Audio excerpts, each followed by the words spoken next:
why it makes a lot of sense to consider the S23 Ultra if you guys are coming from an older flagship, or you're just coming from a mid-range phone, you're thinking about, should I get the S24 Ultra? You can actually save quite a bit of money and just get the S23 Ultra in the used refurbished marketplace for $635. But even if you were to buy this phone brand new here, you could still get it for around $800 brand new.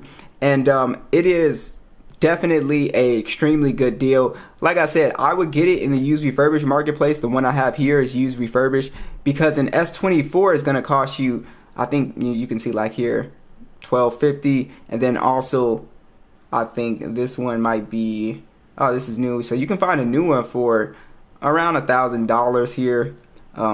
Let's see, this one, yeah, you can find a new one for around $1,000 here. But like I said, I would pay significantly less money.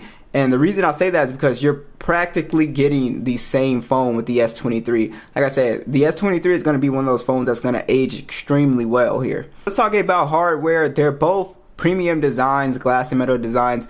The S24 has the titanium, and you know, it's a fancy, you know, material, but it doesn't really change the experience that much. It's a little bit lighter for sure, but it's really not that much different from the S23.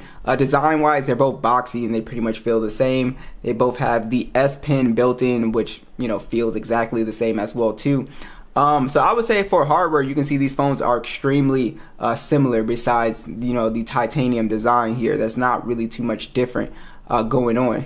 Talk about the displays. You virtually have the same displays here. They're both LTPO AMOLED 120 Hz HDR10 Plus. They're both 6.8 inches. They're both 1440p. They both have around 500 ppi. The biggest difference here is the max brightness. You have a 1750 nits max brightness on the S23, and then you have a 2600 nits peak brightness on the S24. Indirect sunlight, they both do a very good job, so it's not like a crazy difference. But yeah, the S24 is brighter. Also, you have a curved display on the S23. It's a slight curve, so it's not super dramatic. You have a completely flat panel on the S24, which is really nice. I like the flat panel. It grew on me. I was a big fan of the curved panels. What's interesting here is that the older Samsung displays here are just looks more colorful. Even though I turned the, you know, vividness up on the S24, it still looks more colorful on the S23. So that's one thing that I noticed. Samsung had this issue where out of the box this phone looked way different than the older models. But like I said, the screens are pretty much identical. So that's why I said you're paying for really a flat display and slightly higher brightness. So you have to you know, make that decision whether that matters. But like I said, they're too similar for me to consider this an upgrade. All right, so this is the part which is going to make the S23 last a long time, because we hit like a really good peak with this chipset. The Snapdragon 8 Gen 2 is a very efficient chipset. This chipset does a fantastic job. So the base is 256 gigs and 8 gigs of RAM on this model. And then on the S24, the 8 Gen 3 is still really good, but there's very little difference here in my opinion in performance. Even if we're doing heavier tasks, there's very little difference, and I think this chip is going to be excellent, like the Snapdragon 8, 55, and 65. It's gonna just still be really fast and really good down the years. So we have 256 gigs and 12 gigs of RAM on the S24 here. Performance wise, like I said, is almost pretty much identical in my opinion. Yeah, of course you can run benchmarks and stuff and it'll be, you know, faster than the benchmarks, but guys, I'm telling you. So here's the still Nomad Lite tests here. You can see higher FPS on the S24, of course, here, and then we go down here, and we did not move a percentage in the battery, which is really nice. So this phone, it was the first Samsung phone that I used that I was like, wow, the battery life is so much better here. And for whatever reason, this one was actually cooler at starting than the 8 Gen 3 here. You can see overall slightly better performance here, but like I said, it really does not matter in my opinion, because it just doesn't feel that different. So yeah, you can run like little app tests, benchmarks, and you know, it'll be a little bit faster, but guys, it's really not that different from each other. So that's why I said people get super hyped about benchmarks and stuff, Going by benchmarks and stuff is not a reason to shell out an extra $500, guys. Especially if it's not even that big of a deal. You guys can see the animations, the app loading time. Does this look like a major upgrade to you? They virtually feel the same, guys. So I always get that question, well, the benchmarks and it doesn't heat it up and blah. This phone does not heat up, and this phone does not heat up either, but you're paying significantly less, guys. And the price is only going to come down on the S23 Ultra as we get closer to the S25. That's why I said this will be an extremely good phone in the used refurbished marketplace.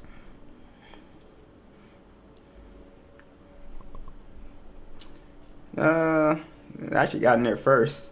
I think this one has some type of download. Shouldn't have took that long. What about gaming performance?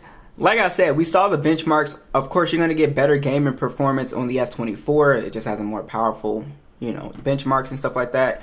But the gaming performance is really not that different as well here. We got 120 frames on the S23. It can still play Genshin extremely well. It can play Call of Duty very well, emulators. There's nothing that this phone can't really do. And you're getting virtually the same experience here. They, again, feel extremely similar. The S24 here obviously can play at 120 frames as well too. Can play Genshin and all that stuff really well. So these phones, no issues with heating. At least for me, no issues with crashing or anything like that.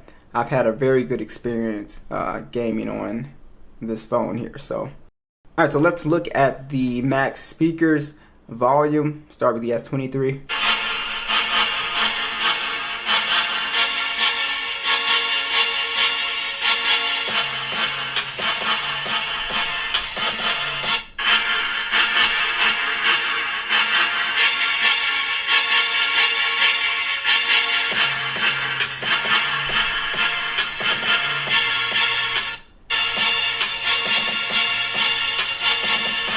Alright, so the good thing is they actually both sound pretty similar. Really clean sound, great bass, so no issues there. They actually, I can't tell if it's an upgrade or not because they sound so much alike. Alright, fingerprint scanners are ultrasonic, of course. They work really well. You can do face unlock as well too.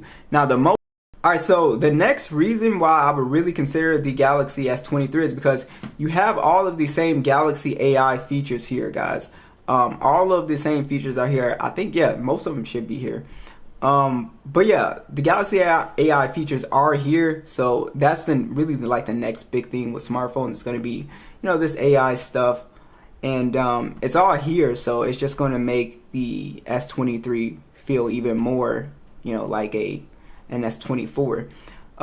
So yeah, I was really happy when they brought those features down to the older models here. And you pretty much get everything that you would get on a S24 on the S23 here. And as they continue to update the phones here, you'll get more features here. And let's go ahead and talk about that. So one of the, I guess, the main benefits with an S24 series phone is that it actually gets 7 years of MageOS updates. Now the S23 will actually get up to Android 17, so it gets 4 years of MageOS updates. And I think that's perfectly fine. It will get, security patches after and stuff like that. But I think by that time, most people will, probably either upgrade or they'll just hold on to the phone, because I'm telling you, like 4 years from now, just like a Snapdragon 855, 865, this chipset will still be really fast. It will feel extremely similar to, the whatever Galaxy phone is out at that time. Let's talk about the cameras and the side-by-side stills and video I'm going to show you. So on the S24, we have a 200 megapixel standard, 10 megapixel telephoto with 3x optical, a 50 megapixel periscope telephoto, 5x optical, and a 12 megapixel ultra wide. It can shoot in 8K 24 and 30 with a 12 megapixel selfie that shoots in 4K 60. Now the S23 has a 200 megapixel standard. It has a 10 megapixel telephoto, 3x optical, and a 10 megapixel periscope with 10x optical. So you guys can see that switch from the 5 to the 10 times as well. And then you also have a 12 megapixel ultra wide, and it shoots in 8K 24 and 30. 12 megapixel selfie that shoots in 4K 60. So pretty similar camera specs, but let's go ahead and check out these side-by-side stills.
All right, and lastly is going to be the battery life. Battery life is pretty much identical for my experience as a lighter user. 5,000 milliamp hour battery on both 45 watt charging, wireless and reverse wireless charging. They pretty much feel the same. The S23, in my opinion, was the first Samsung phone that I had, especially considering how inefficient the S22 was, with just excellent battery life. I was super impressed with the battery life on the S23, and it's the same thing on the S24. So like I said, there's no actual upgrade in my opinion.